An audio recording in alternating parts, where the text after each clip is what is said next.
구본형 칼럼, 혁명의 문화사, 동아일보 6편, 혁명의 문화사. 프랑스 혁명에서 사파티스타까지 강연회의 외 8인 이후. 혁명은 여러 얼굴을 가지고 있다. 우리에게 가장 잘 알려져 있는 것은 혁명의 정치적 얼굴이다. 기존 권력의 붕괴와 새로운 집권 세력의 등장, 그리고 그 과정에서 철철 넘치는 피와 처형. 그러나 이 책은 정치에는 별 관심이 없다. 1998년 혁명의 문화사라는 강좌를 담당했던 저자들은 혁명의 또 다른 얼굴, 즉 서민의 일상과 관련된 대목, 그러니까 우리가 문화라고 총칭하는 것들과 혁명의 상관관계를 따진다. 한 예로 노동과 문화의 관계에 대해 생각을 따라가 보자.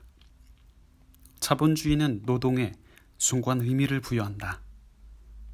그래서 일을 많이 하다 보니 자유시간이 너무 짧다.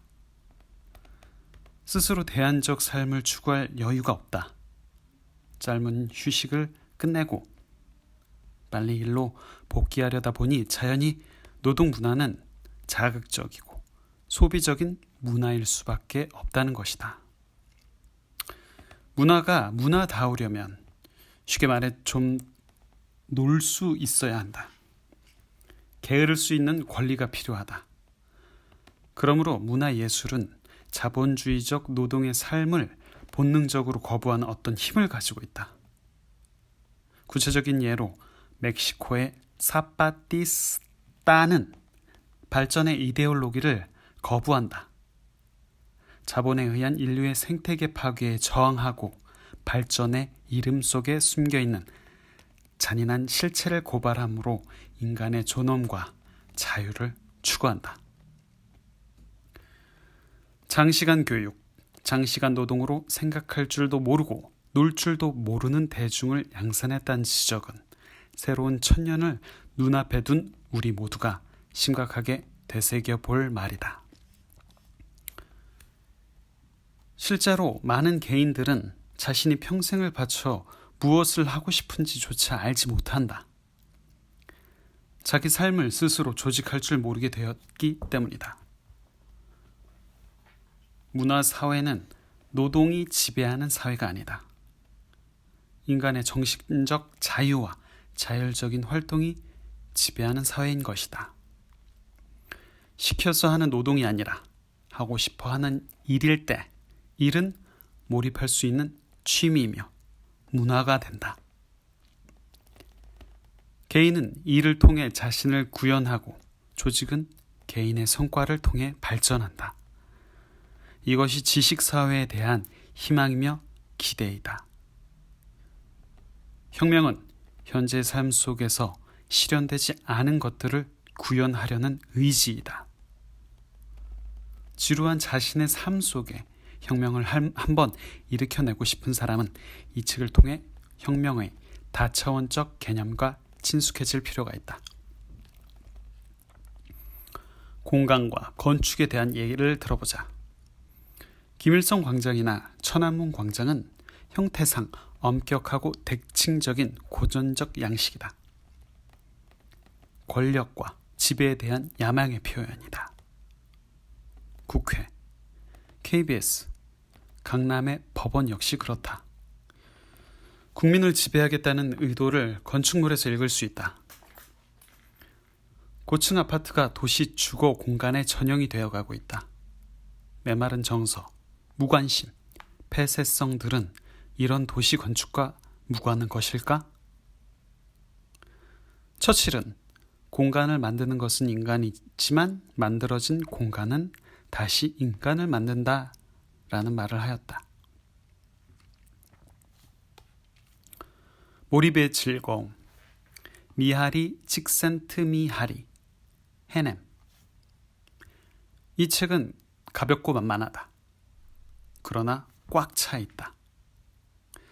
사람들은 보통 직장 일을 고역으로 여긴다. 하나마나한 일을 하고 있다는 불만, 참신함도 없고 도전 의욕도 불러일으키지 않는 일을 몇 년간 밥 먹듯 되풀이하고 있다는 느낌은 정체와 퇴보의 불안감을 안겨준다. 그리고 스트레스도 심하다.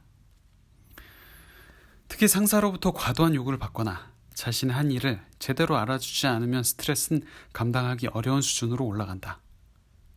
스톡홀름에 있는 한 연구소에서 일하는 생물학자 게오르크 클라인은 자기 일을 좋아했다. 그러나 질색으로 여기는 일이 두 가지가 있다. 하나는 국제회의에 참여하기 위해 공항에서 줄을 서는 일이고, 또 하나는 연기비 지원 신청서를 작성하여 정부의 해당 부서에 제출하는 일이었다.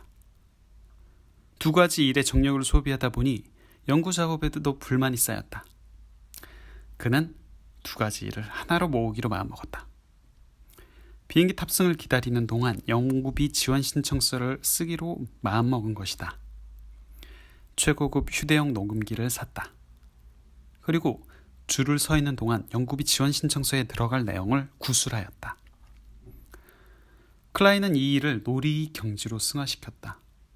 놀이가 곧 일이고 일이 곧 놀이인 작업처럼 좋은 것은 없다. 삶과 일이 혼연일체가 되는 때가 즐겁다. 창조적인 사람들은 내가 한평생 1분도 쉬지 않고 일을 했다는 것도 맞고, 내가 단 하루도 일이라는 생각을 가지고 일한 적이 없다는 것도 옳다라고 표현한다. 일과 여가가 녹아있는 상태 속에서 우리는 행복하다.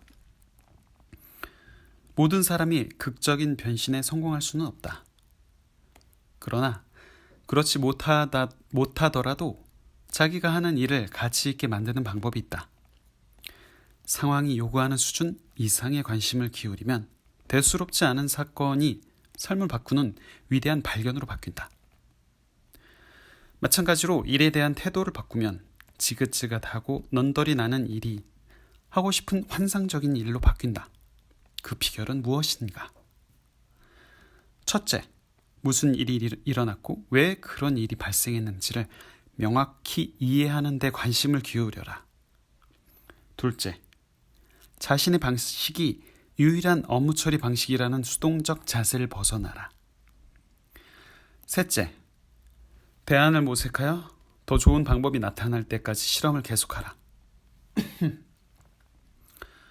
창조적인 사람들은 자기가 원하는 곳으로 일을 맞추어 간다. 깔려있는 길을 가는 것이 아니라 걸어가면서 길을 만들어 간다.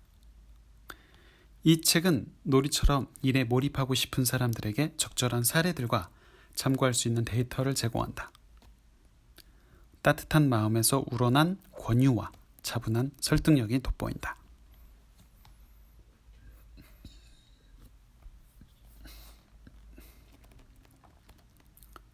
동아일보 8편 의식혁명 데이비드 호킨스 한문화 1988년 뉴욕시 32번가의 엠파이어 스테이트 빌딩의 모습을 드러냈다.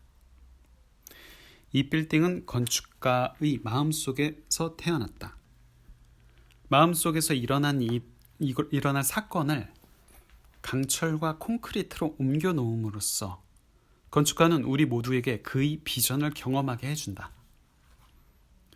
서로 다른 감각, 영역의 지배를 받긴 하지만 개념과 건축, 이 두 가지는 모두 다 완벽하게 존재한다. 창조자와 피조물 사이에는 어떠한 분리의 개념도 존재하지 않는다. 마음은 마음 그 자체로 실제한다. 철근과 콘크리트만이 실제가 아니다. 모든 것이 다른 모든 것들과 연결되어 있는 이 우주에서는 우연이란 존재하지 않는다. 몸이 마으면 이미 이와 연관된 마음이 아픈 것이다. 그러므로 모든 질병은 마음에서 온다. 예를 들어 적의는 우리를 편치 않게 한다. 적의가 존재하는 한 우리는 자기 자신의 원한의 희생자가 된다. 그것은 우리 몸에 생리적인 공격을 가하는 것과 같은 결과를 낳는다. 치유는 그러므로 자기 자신과 인생을 새롭게 바라보려는 자발적 태도에 달려있다. 모든 변화는 마음에서부터 온다. 마음이야말로 변화를 가져오게 하는 힘이 머무는 장소이다. 그리고 실제한다. 그러므로 형태를 가지지 않고 보이지 않지만 마음의 세계는 물리적 세상에 못지않게 실제하는 세상인 것이다. 쉽게 말하면 우리가 세상을 창조하는 것이다. 높은 의식 수준으로 올라갈수록 오래 그리고 아주 깊게 응시할 수 있다. 진실이란 이렇게 두려울 만큼 주관적이다. 저자인 데이비드 호킨스는 인간 정신의 진화에 관한 전문가이며 미국 정신치료협회 종신회원이기도 하다. 그는 원인과 책임이 자신의 밖에 있다고 생각하는 사람들은 무기력한 희생자로 남아있어야 한다고 경고한다. 의식의 향상에서 가장 중요한 요소는 기꺼이 말하는 태도이다.